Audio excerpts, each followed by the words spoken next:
en esta zona del país?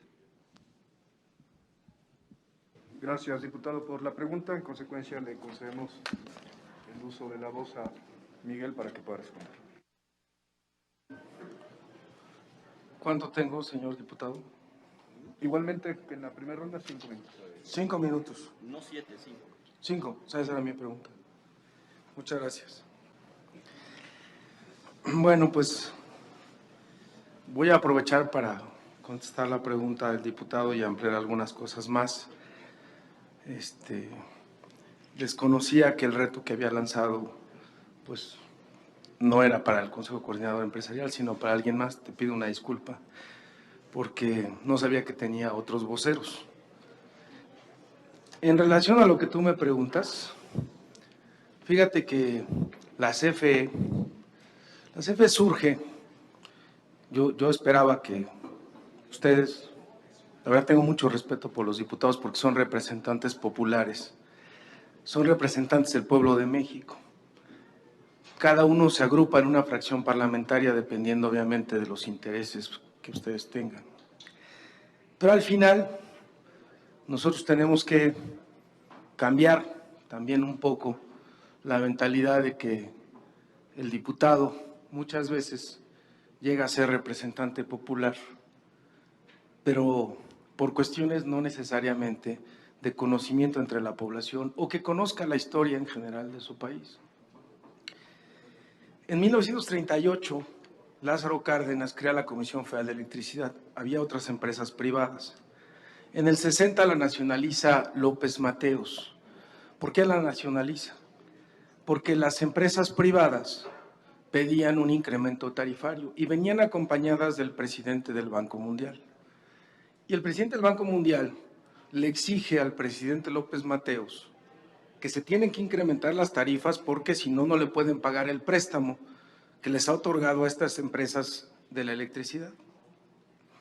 La respuesta del presidente López Mateos la conocemos todas y fue la nacionalización bancaria, comprarles todas las empresas que tenían los privados, no aumentar las tarifas de electricidad. ¿Qué hizo CFE desde 1960? Construyó grandes presas, construyó una infraestructura enorme para garantizar el servicio de electricidad a la población. En Monterrey, en Matamoros, en Ciudad Juárez, en Chiapas, en Morelos, en Puebla, en Jalisco, en todo el país. Y fue electrificando todo el país de manera que logró que la industrialización de este país fuera de la mano con esa electrificación hasta tener hoy el 99%. ¿Por qué no estamos nosotros hoy en Monterrey?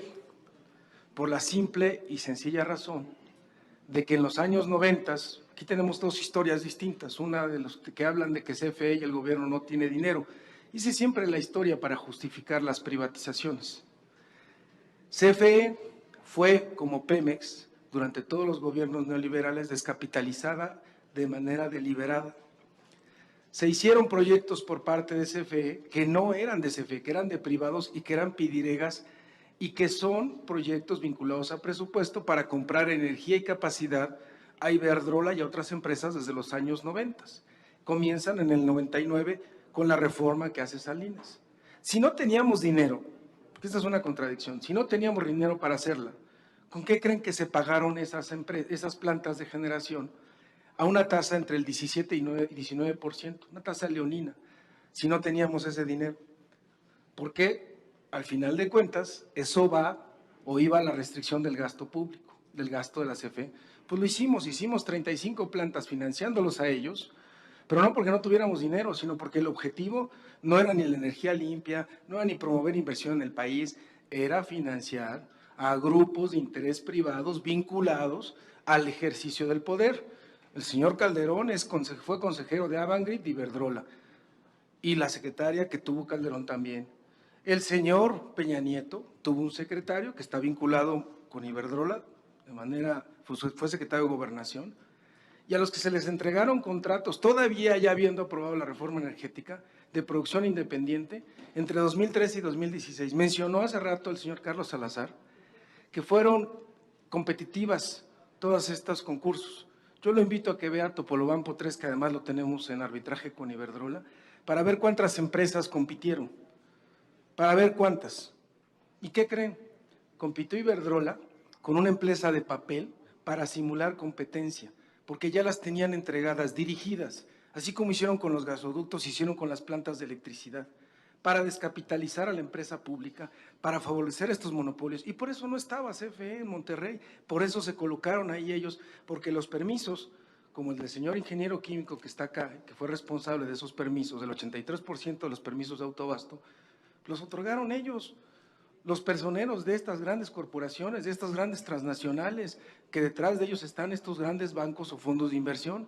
Por eso CFE no está ahí, y por eso no está, porque pusieron condiciones de competencia para que no estuviera, porque tenemos ahí contratos de producción independiente Miguel, si de podemos ir Iberdrola, concluyendo, por favor. que pagamos hoy al 100%. La planta de Monterrey 3, para finalizar, estando en Monterrey, de Iberdrola, el año de la pandemia del COVID-3, fue despachada entre el 30 y el 50%. ¿Saben cuánto pagó Comisión Federal de Electricidad? El 100%, y fue despachada al 30%. Son los conceptos que no entiende el señor Carlos Salazar. Es riesgo de no despacho, y son 60,000 millones de pesos que no, porque no se despacha la planta, porque no tenemos esos ingresos, pero se le paga el 100% a la empresa. Entonces, de lo que se trata es que de cara a la nación pongamos nuestras cifras, nuestros argumentos, pero que sean reales, no que sean ficticios, y que no sean argumentos ideológicos y políticos per se. Sabemos que cada quien tiene ideología y política, pero que respetemos, y que cuando vengamos a una tribuna como esta, el respeto no sea de forma solamente digamos, de gritos y sombrerazos, no, sea de fondo, y el respeto de fondo es que traigamos argumentos y cifras reales, no inventadas. Los señores personeros ni siquiera se ponen de acuerdo. Concluir, por favor, con la Concluyo. México Evalúa no coinciden sus cifras con los del Consejo Coordinador Empresarial. ¿Por qué no se ponen de acuerdo sobre cuál va a ser la afectación al sector privado?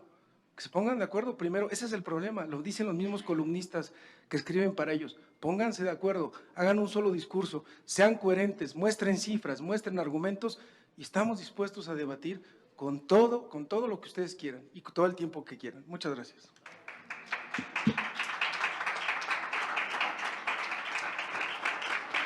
Para continuar con este diálogo, vamos ahora con el diputado Mauro Garza. Adelante, diputado, para formular su pregunta. Gracias.